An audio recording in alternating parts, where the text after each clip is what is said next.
Ok. Vídeo. Tem gente entrando aqui.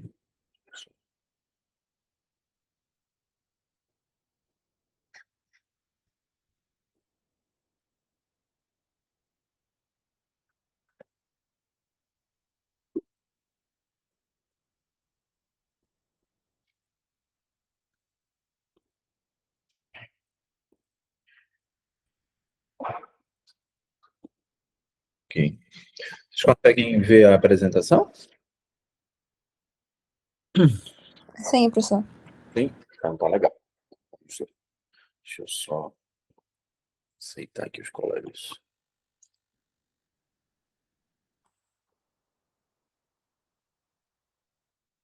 Ok. Então a gente vai conversar um pouquinho hoje sobre neuropatias periféricas, ok? É um tema, obviamente, que diferentemente do que a gente dialogou na última segunda-feira, na qual, obviamente, a gente demonstrou a importância do tema de cefaleia mediante a epidemiologia, frequência, né, quão usual é na prática clínica. Obviamente, as neuropatias periféricas, embora também relevantes do ponto de vista epidemiológico, obviamente, não guardam epidemiologicamente, podemos dizer assim, uma frequência, uma periodicidade também tão elevada, obviamente, quanto as cefaleias. Todavia, elas são importantes porque nós temos inúmeras doenças de alta prevalência sistêmicas que cursam habitualmente com comprometimento do nervo periférico, né? O nervo periférico ele é uma estrutura do sistema nervoso periférico, tá? E, portanto, é responsável por algumas funções que nós vamos dialogar um pouquinho ao longo da presente aula. Tá? Não há nenhum conflito de interesse para a apresentação dessa aula, isso aqui a gente vai dialogar um pouquinho, né, ao longo desse período, ok? E, sim, Professor, com licença, o senhor está mostrando o slide? estou. Não está aparecendo? Tá preso na página do Meet. É. Ah, pera, pediu então, gente, desculpe. Deixa eu ver se houve algum problema aqui.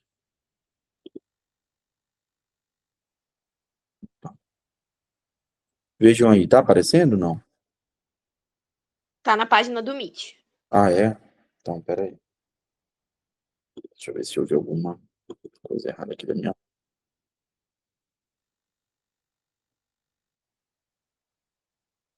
Ah, ok.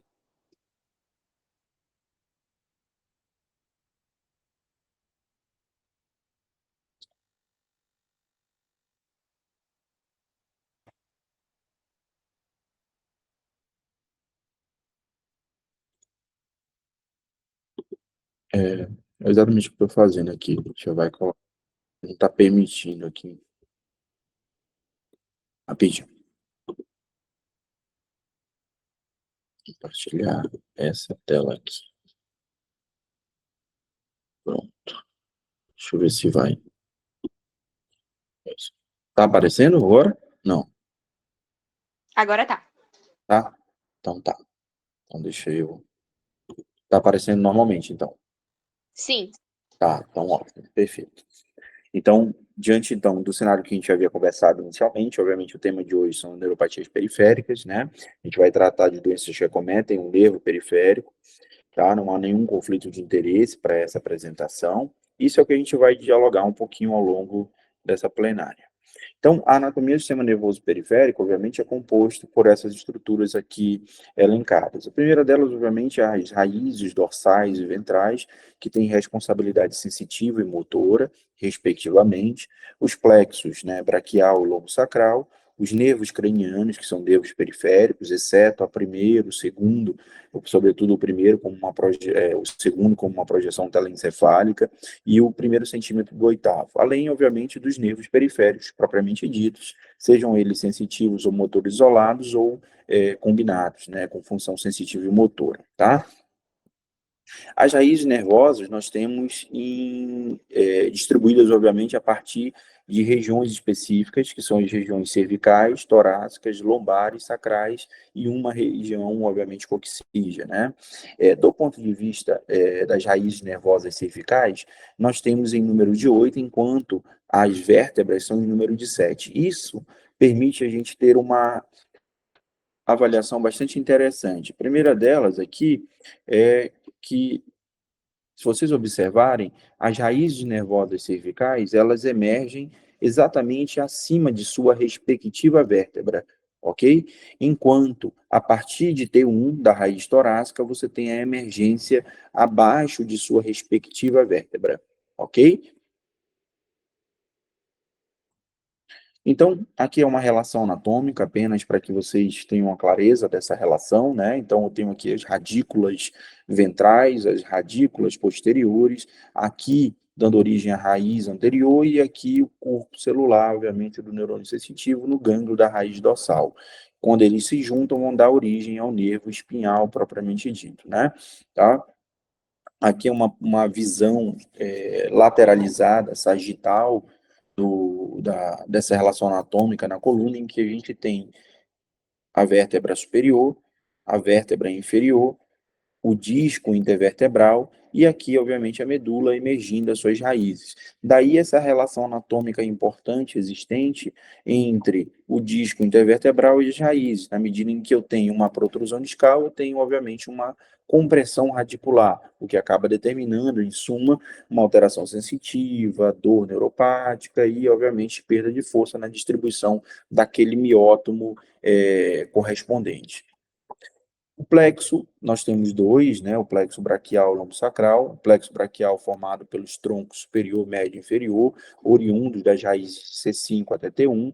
Obviamente, nós temos o plexo pré-fixado e pós-fixado, dependendo do seu início em C4, ok?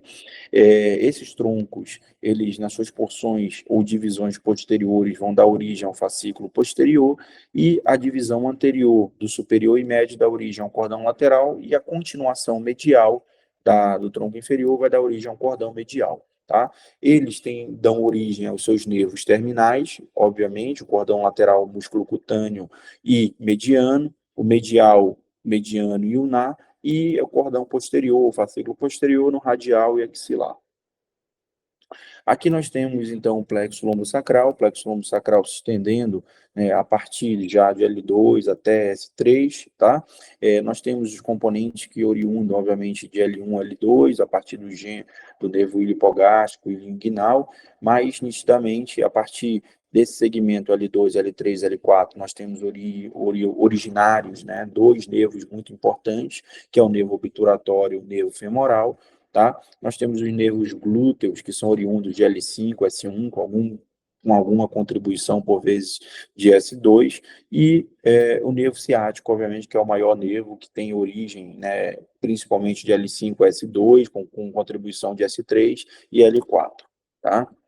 Aqui, ao término da medula, em nível de L2, habitualmente, nós temos origem dessas raízes que vão se projetar pelos seus respectivos forames, que nós chamamos de cauda equina. O nervo periférico, ele tem, obviamente, algumas estruturas muito relevantes. A primeira delas é o seu corpo celular, que é a cabeça do nervo, propriamente dito. E aí nós temos essa projeção, que é uma projeção que nós chamamos de axônio, né? Envolvendo o axônio, nós temos o que nós conhecemos como as células de Schwann, que dão origem à bainha de mielina, e esses intervalos amielínicos que nós conhecemos como nódulos de Ranvier. Aqui é uma visão histopatológica, né, de microscopia de um nervo normal, tá? Aqui nós temos uma coloração, um corte semifino, vocês veem e fica mais nítido no corte semifino de maneira bem interessante, essa pleiade bastante diversificada, né, de nervos, quer dizer, nervos com grande conteúdo de mielina circundante, nervos amielínicos, nervos de fibras de pequeno calibre, de grosso calibre, quer dizer, mostrando essa heterogeneidade de um nervo normal, tá? Do ponto de vista fisiopatológico, nós temos 4 possibilidades de lesão ou de um dano nervoso. O primeiro deles, obviamente, é o dano oriundo de uma degeneração axonal, que nós conhecemos como degeneração valeriana, habitualmente presente nas lesões traumáticas. O segundo, a desmielinização segmentar, que é produto de uma perda da bainha de mielina num determinado segmento, né, cujo grande protótipo, dei um exemplo aqui, é a síndrome de Guillain-Barré, na sua forma desmielinizante. As axonopatias, que tem como grande protótipo o diabetes mellitus, e as neuronopatias ou ganglionopatias, que nada mais do que uma degeneração, obviamente, do corpo celular, tá? E cujo protótipo acaba sendo as paraneoplasias. Se vocês perceberem, eu tenho 2 processos fisiopatológicos que estão presentes no mesmo sítio, né, no axônio. Então, a degeneração axonal e as axoniopatias, o que difere um do outro? A grande diferença advém da forma, obviamente, com que essa lesão é instalada. Numa lesão traumática, eu tenho uma degeneração que se dá do ponto de vista centrífugo, né, do ponto de onde houve a lesão para a periferia. Enquanto nas axonopatias, no diabetes, eu tenho tipicamente aquela lesão mais centrípeta, né, que é da distal para proximal, ok? Aqui nós temos também uma visão histopatológica, num corte que a gente chama de teasing, em que a gente está alongando o nervo, você veja um nervo normal, e aqui nitidamente fica muito claro, né, a perda desse segmento da bainha de mielina, denotando o processo fisiopatológico da desmielinização segmentar. Aqui nós temos esses cotos axonais que acabam sendo mantidos, né, próprio da degeneração axonal valeriana. E aqui é um exemplo de uma neuropatia que nós observamos, que é chamada neuropatia tomaculosa, que é uma neuropatia em salsicha, muito comum nos sítios de compressão, né, por exemplo, na HNPP, que é uma neuropatia suscetível à pressão hereditária. Quando nós estamos frentes a uma neuropatia periférica, obviamente a suspeita, nós temos uma propedêutica a ser realizada. E tudo vai partir da premissa, obviamente, da coleta de uma boa história clínica, no bom exame físico, para que a gente possa constituir, obviamente, um diagnóstico sindrômico e topográfico adequado, né? E a partir daí nós, então, possamos complementar a nossa percepção, seja através de exames complementares como eletromiografia, biópsia, imagem, ou mesmo, às vezes, uma coleta de líquor, até um sequenciamento genético, né, uma avaliação genética. Então, do ponto de vista clínico, o que a gente espera numa lesão do sistema nervoso periférico? A gente espera que tenha fraqueza muscular, seja ela com uma paresia ou uma plegia, que pode se expressar como uma mono, uma bi ou uma tetraparesia. Eu tenho um comprometimento sensitivo, doloroso, térmico, né, sensibilidade superficial. Eu tenho um comprometimento profundo de fibras grossas, com déficit proprioceptivo, palestésico e barestésico. Eu tenho a presença de um comprometimento dos reflexos ostentendinosos, né, a reflexia, hiporreflexia ostentendinosa, e a perda, obviamente, do trofismo, né, através dessa perda do volume do bojo muscular, além da presença possível de fasciculações ou mesmo câimbros. Aqui é um exemplo clínico, né, de um quadro em que a gente está vendo aqui a perda desse trofismo, né, da miotrofia na musculatura dorsal da mão, aqui do peitoral, dorsal. Então, nós já conceituamos isso em outra aula, né? Aqui é uma representação de um dermátomo. Então, os dermátomos nada mais são do que áreas da pele projetadas, inervadas pela sua raiz sensitiva. Então, nós temos sítios que usualmente nós decoramos como pontos, obviamente, topográficos muito, muito interessantes, né? Como, por exemplo, a região do mamilo em T4, umbigo em T10 e assim por diante, tá? Do ponto de vista de exames complementares, nós temos a disponibilidade de eletromiografia, que nos permite avaliar, do ponto de vista topográfico a lesão, determinando se é uma lesão, obviamente, de ponto anterior, de raiz, de plexo, de nervo, de junção ou de músculo, e ajuda também no processo fisiopatológico, ao definir se essa lesão ela se encontra no âmbito de uma lesão desminizante ou mesmo axonal, tá? Avaliando a velocidade de condução e a amplitude, respectivamente. A biópsia de nervo, como eu mostrei nas figuras anteriores, em que a gente tem a observação daqueles cortes semifinos, com colorações específicas, ou teasing, né? Aqui uma imagem, né, que eu fiz questão de mostrar uma radiografia de tórax, em que a gente consegue ver nitidamente a presença de uma costela acessória, né? Essa costela acessória pode determinar a compressão do plexo na sua porção mais inferior, e isso acaba determinando uma síndrome do desfiladeiro torácico. Vejam que a radiografia também pode contribuir nesse cenário, né? A ultrassonografia, ela tem ganhado muito, assim, muita relevância, muito destaque, porque é um exame não invasivo e que nos permite avaliar com uma certa clareza a estrutura do sistema nervoso periférico. Obviamente que é examinador dependente, mas cada vez mais a expertise nos traz essa clareza. Então, eu tenho aqui um nervo radial direito, aqui um nervo radial esquerdo. Percebam a espessura que esse nervo se encontra, né? Muito comum nas lesões de edema ali presente. O líquor, obviamente, é um artifício que a gente consegue lançar a mão para avaliar não apenas o sistema nervoso periférico, mas o sistema nervoso central, a partir da presença de estruturas infecciosas ou não ali, processos inflamatórios.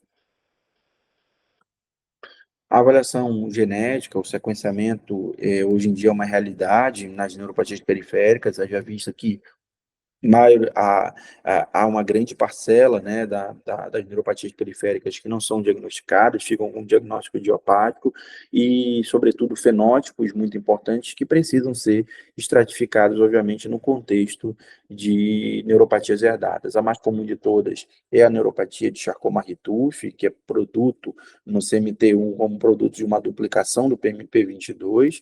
Lembrar que esse mesmo gene, o PMP22, quando ele está deletado, ele pode dar origem a uma outra neuropatia, que eu mostrei, inclusive, a foto histológica, que é a neuropatia hereditária suscetível à pressão, que é o HNPP, que é aquela neuropatia tomaculosa. E aí a gente vai falar um pouquinho sobre alguns aspectos das doenças, né? 3 grandes grupos de aspectos fenotípicos. O primeiro deles, as polineuropatias, o segundo, a mononeuropatia, né, múltipla, e depois as mononeuropatias isoladas. Dentro das polineuropatias, nós temos o contexto adquirido, o contexto herdado. E dentro do contexto adquirido, nós podemos ter uma apresentação fenotípica aguda, tá? Em que o grande protótipo aí eu estou chamando a atenção para síndrome de Guillain-Barré. O caráter crônico, obviamente, a PIDC e a neuropatia diabetes, e a hereditária no contexto da doença de Charcot-Marie-Tooth, né? A síndrome de Guillain-Barré, ela tem uma característica por se apresentar na forma clássica de apresentação com uma tetraparesia de característica tipicamente ascendente, progressiva. O paciente geralmente tem perda de reflexos, é um quadro que acaba evoluindo num período máximo de 28 dias, né, de até 4 semanas, a apresentação habitualmente assimétrica, eu tenho um nítido comprometimento de nervos cranianos, e aí, notadamente, da musculatura da mímica facial, é comum o paciente ter uma diparesia facial e a presença de disfunção autonômica, né? É clássico na literatura também a associação com algum quadro pré-existente que precede a apresentação do Guillain, notadamente quadros virais, infecção pelo Campylobacter, mas também infecções por arbovírus, dengue, também podem determinar um fenótipo de Guillain, tá? Geralmente 3, 4 semanas antecedendo o quadro. É usual também na primeira e segunda semana de doença você ter um percentual relativamente significativo de pacientes com a presença de dissociação proteína-citológica no líquor, daí a importância da realização dessa coleta, né? A eletroneuromiografia, como eu falei, além do diagnóstico topográfico, ajuda na diferenciação fisiopatológica e a presença, obviamente, dos autoanticorpos, né? O tratamento se faz com imunoglobulina ou com plasmaférese, ambos são equivalentes em termos de eficácia terapêutica. Aqui nós temos, então, demonstração de gangliosídeos, ok? Para que a gente possa denotar, obviamente, a partir de alguns fenótipos, né? Na forma axonal pura, o fenótipo GD1A, GD1B, GM, GQ1B na forma de Miller-Fisher, ok? Que é uma forma em que tem uma tríade muito clássica, né? O paciente evoluindo com uma arreflexia, com ataxia, tipicamente oftalmoparesia. O segundo grupo de doenças, aí já num caráter crônico de apresentação, é a PIDC. A PIDC, ela se caracteriza por uma fraqueza dos quatro membros de característica proximal e distal, simétrica, então tem um comprometimento proximal aqui, tem um comprometimento de fibras grossas, notadamente quando eu falo do ponto de vista de reflexo, mas também de sensibilidade, então o déficit proprioceptivo, palestésico, ele é muito importante, e percebam que a evolução ela é superior a 8 semanas quando a gente compara em relação à síndrome de Guillain-Barré. Existem fenótipos não clássicos, que a gente chama de DEDs ou MED-SAN, que são formas atípicas de apresentação da condição, que assim como nós vimos lá no Guillain-Barré, nós temos também aqui a presença de uma hiperproteinorraquia, demonstrando um processo inflamatório. Com o advento da imagem, seja ultrassom ou ressonância, elas mostram esse espessamento focal, na ressonância a presença de realce, com gadolínio, né, nas raízes nervosas, no plexo braquial lombo sacral, tá? Lembrar que a PIDC, embora majoritariamente idiopática, ela pode cursar e é obrigatório você avaliar a sobreposição com doenças neoplásicas, notadamente hematológicas, então fazer esse rastreio é muito importante, né? Cursar com mieloma múltiplo, PONIMES, Waldenström e assim por diante. E o tratamento se baseia, obviamente, numa imunossupressão, seja com corticoterapia, imunoglobulina ou aférese na fase aguda, e o tratamento a longo prazo, a imunossupressão com azatioprina, ciclosporina e assim por diante, né? Dentro do grupo das neuropatias herdadas, obviamente, a mais comum, como eu já havia denotado, é a neuropatia proveniente da doença de Charcot-Marie-Tooth, que é chamada CMT, né, que ela responde por até 50% das neuropatias que ficam com etiologia indeterminada, criptogênica. A prevalência acaba variando de 1 a 3.500 para 8, ok? E essa diferenciação do Charcot-Marie-Tooth se faz com dois aspectos. O primeiro deles, se ela é uma forma autossômica dominante ou recessiva, e segundo, se ela é desminizante ou axonal, tá? Aqui são alguns genes já caracterizados dentro do cenário do Charcot-Marie. Hoje nós temos muito mais do que isso, obviamente. O grande protótipo é o PMP22, que está aqui, né, associada ao CMT, ok? Mas nós temos outros genes que hoje também ganham muita importância, o GDAP, a mitofusina, são genes que, associados ao PMP, podem responder por quase 70%, 80% das vezes dos casos, né? O quadro se caracteriza por uma fraqueza distal nas pernas, então o paciente tem um predomínio muito do comprometimento do compartimento anterior, né, fibular da perna, e depois um comprometimento da porção mais proximal. O paciente acaba fazendo aquela marcha com o pé caído, escarvando, o nervo pode se mostrar espesso, porque eu tenho desnervação, reinervação, né? Então, é um processo que o nervo acaba sofrendo com esse cenário e pode se tornar um pouco mais palpável. O comprometimento de fibra grossa é usual, assim como a gente viu lá na PIDC, e com a reflexia, e o quadro é muito lentamente progressivo, né? O diagnóstico se faz através de estudo neurofisiológico e, posteriormente, com sequenciamento compatível com o fenótipo em questão. Aqui são achados usuais, então é muito comum que nós tenhamos em doenças hereditárias, alterações osteoesqueléticas, então vejam o pé cavo, né, que eu estou mostrando aqui, e o dedo em martelo, e aqui a taça de champanhe invertida, que nada mais é do que o que a gente estava conversando, né? Então, essa atrofia é muito importante na perna, com uma leve preservação mais proximal. Aqui é um achado histopatológico, então tem essa desmielinização e remielinização, formando tipo um aspecto de bulbo de cebola, como está colocado. E a outra neuropatia herdada, importante, né, é a neuropatia diabética, que ela tem vários fenótipos. O fenótipo clássico, que todo mundo conhece, que são as neuropatias de fibras finas, né, então nós temos esse padrão que todo mundo acaba denotando frequentemente, que é um padrão tipo uma bota, uma luva, quer dizer, um caráter ascendente, mas eu posso ter outras formas de apresentação, por exemplo, uma miotrofia truncal, uma radiculoplexopatia diabética, o síndrome de Bruns-Garland. Eu posso ter o comprometimento de múltiplos nervos de maneira assimétrica, que a gente chama de mononeuropatia múltipla, ou eu posso ter uma disfunção autonômica, né? Seja o comprometimento cardíaco, levando um equivalente anginoso, síndrome de dumping, e assim por diante. E é muito usual que nós tenhamos também um comprometimento de nervos cranianos isolados, sendo o mais comum deles o nervo oculomotor, tá? Então, a neuropatia diabética, obviamente, está estrito, assim como o controle da dor, que é usual ocorrer nos pacientes com esse contexto, né, dor neuropática. Dentro do quadro de mononeuropatia múltipla, que aí é um outro cenário, né, nós falamos de polineuropatia, agora estamos falando de mononeuropatia múltipla, nós temos dois grupos muito importantes, né, nós temos o grupo de doenças desminimizantes e o grupo de doenças axonais. Dentro do quadro desminimizante, aquele que chama atenção é a doença de Hansen, enquanto no quadro axonal nós estamos falando principalmente das vasculites.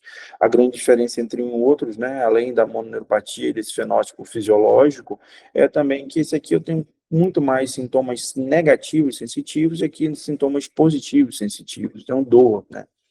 A doença de Hansen, obviamente, é uma doença que caracteriza-se por ser uma doença associada ao Mycobacterium leprae, né, que é um bacilo álcool-ácido resistente. Ele é uma doença, obviamente, do ponto de vista de caracterização clínica, de evolução muito insidiosa, é uma doença milenar do ponto de vista de descrição ao longo do tempo, né, descreve-se ele desde papiro de Ebers, então, assim, ela está associada a formas cutâneas que vocês já aprenderam na dermatologia, na classificação de Ridley-Joplin, da década de 50, em forma de fichoviana, borderline tuberculose. Ele tem um tropismo muito importante pelo nervo periférico, e aí, notadamente, áreas de maior exposição, áreas frias, ele tem maior localização, e, obviamente, é usual, nas formas mais crônicas de apresentação, o espessamento do tronco nervoso. Pode ocorrer, e é usual, que o comprometimento primário da hanseníase, obviamente, seja do nervo. Então, nós temos uma forma que nós chamamos hoje em dia de hanseníase neural primária, em que se caracteriza o comprometimento isolado do nervo periférico, sem uma manifestação cutânea, né, evidente. Então, aqui nós temos a demonstração no HE, tá? E aqui na microscopia eletrônica dessas inclusões pelo bacilo. As vasculites, né, a partir da classificação do Chaperro-Hill, notadamente as vasculites de pequenos e médios vasos podem cursar com neuropatias periféricas, sobretudo de caráter doloroso, né, muito importante, e precisa, obviamente, de um diagnóstico assertivo, não só do ponto de vista sistêmico, mas também, muitas vezes, por uma apresentação focal isolada, sendo necessária uma biópsia de nervo ou mesmo de músculo. Então, as vasculites, você tem tipicamente esse processo inflamatório no endotélio do vaso, de maneira significativa, denotando esse comprometimento do vaso nervorum, né? E vejam que o diabetes também pode dar exatamente um quadro similares, levando a uma microvasculopatia diabética, né? Então, isso mostra essa heterogeneidade, essa capacidade de camaleônica, vamos dizer assim, que o diabetes tem em termos de comprometimento do nervo periférico. Quando nós falamos, por último, obviamente, das mononeuropatias isoladas, nós estamos falando, da maioria das vezes, de mononeuropatias compressivas, né?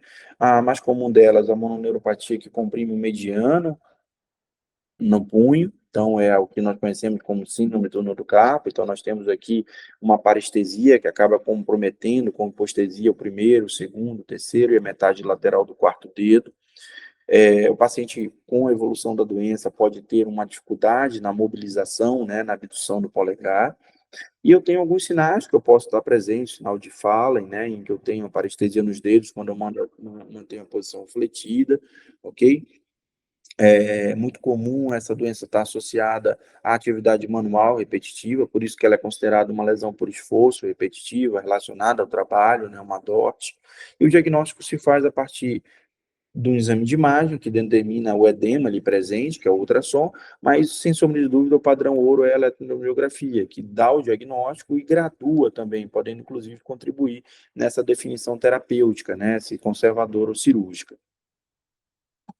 ultrassom aqui mostrando, né, esse edema muito significativo, tá? Uma outra neuropatia periférica também usual é a paralisia facial periférica, em que eu tenho um comprometimento em toda uma hemiface, né, tanto do andar superior quanto inferior, diferenciando das lesões centrais. Então, o paciente acaba evoluindo com uma fraqueza em face de rápida instalação, geralmente em 1 dia, 2 dias no máximo. É comum o paciente ter uma dor retroauricular precedendo a apresentação da paralisia. O paciente acaba desenvolvendo uma certa hiperacusia, quer dizer, o som começa a incomodar porque o estapédio, né, que estabiliza a membrana timpânica, recebe inervação do nervo facial, e a digeusia, então aquele gosto metálico na boca, lembrar que o facial responde pela sensibilidade gustativa dos 2 terços anteriores da língua, e é usual que nós investiguemos, obviamente, diante do quadro, né, a presença de causas para essa paralisia. O mais comum é a paralisia idiopática ou de Bell, mas nós temos outras causas, como a síndrome de Hansen-Hund, como produto de uma infecção viral, a doença de Lyme, o próprio HIV na fase de soroconversão, lesões traumáticas, ou às vezes uma infecção por contiguidade, uma otite média que acaba evoluindo para aquela lesão, né? O tratamento se faz com corticoterapia, e a recuperação é muito boa na maioria dos pacientes, né? Então, o paciente tratando adequadamente e reabilitando, habitualmente, dentro de 2 meses, ele tem uma recuperação muito significativa, completa, ou mesmo quase completa. E, por último, embora ele não esteja dentro do grupo das neuropatias periféricas, apenas para que vocês tenham clareza, né? Nós temos aqui a esclerose lateral amiotrófica, que é uma síndrome de primeiro e segundo neurônio motor, na qual o paciente tem expressão de comprometimento da fraqueza muscular com sinais de liberação piramidal e sintomas do sistema nervoso periférico, né? Então, eu tenho no mesmo miótomo, quer dizer, eu tenho no mesmo segmento, região, sinais de primeiro e sinais de segundo, tanto na região bulbar, cervical, torácica e lombosacral. A forma mais comum de apresentação é a forma esporádica, após a quinta década de vida, né, tipicamente, mas eu tenho formas familiares, hoje em dia, muito claras, muito bem conhecidas, uma delas com mutações associadas, como, por exemplo, a associação com a demência frontotemporal, que é oriunda da mutação de um gene chamado C9orf72, tá? O diagnóstico se faz do ponto de vista clínico, a ressonância ela serve muito mais para você afastar lesões que possam mimetizar a doença, e a eletroneurografia contribui na determinação da síndrome de segundo neurônio motor. Tá? O tratamento, não existe um tratamento curativo, né? Existem alguns tratamentos, obviamente, que visam um prolongamento da vida, sem melhoria da qualidade em si, como o Riluzol, Edaravone e outros, e o tratamento acaba sendo muito mais suportivo, né? Com fono, físio, o aporte, discute o suporte da pneu, da gastro, no sentido da gastrostomia, do suporte ventilatório, porque acaba o paciente desenvolvendo um protocolo para um distúrbio restritivo, com ANA, né, e precisa de ventilação positiva. Então, aqui nós temos a expressão, né, muito comum dessa atrofia, tipicamente bulbar, em que eu tenho uma atrofia da língua, com fasciculações. É comum eu ter a síndrome de cabeça caída, né, eu sempre falo na síndrome de cabeça caída, pensar em ponto anterior da medula, pensar em músculo em junção. Então, são pontos que chamam a atenção, obviamente, nesse contexto. Acho que era isso, gente. Deixa eu só parar aqui. Então, obviamente, eu me coloco à disposição para dirimir alguma dúvida, algo que, obviamente, possa ser contribuído.